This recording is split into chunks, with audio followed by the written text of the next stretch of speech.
Research Chair, Savannah Cutliff, representing the state of Louisiana. Our government has prioritized ideology over medicine. Take the AIDS crisis. In the peak of the AIDS epidemic, thousands of people were diagnosed annually. Yet, the government refused to publicly acknowledge the health crisis until 7 years after the first outbreak. Similarly, politicians fear the advancement of stem cell research in favor of their personal ideals. Stem cell research is the key in the advancement of biomedicine, yet HESC, or human embryonic stem cell research, cannot progress if it is underfunded and overregulated. Federal allocations via the NIH has been around $640 million annually, but only about 6% of that goes to HESC research. Regarding the inconsistency in state regulations, Louisiana, for example, prohibits research on IVF embryos, and Indiana specifically prohibits research on all aborted fetuses. In 2014, there were over 650,000 abortions in the U.S.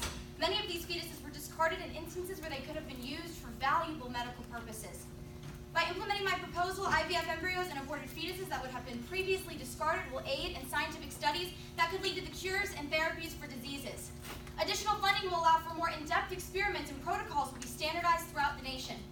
Stem cell research can aid in diabetes, burns, heart disease, ALS, and even spinal cord injuries.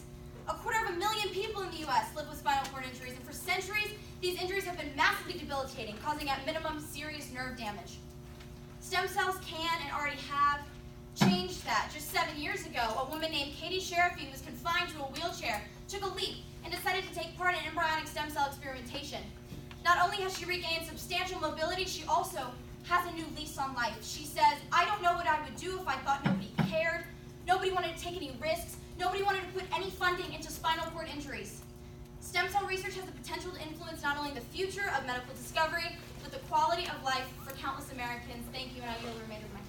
Thank you, author.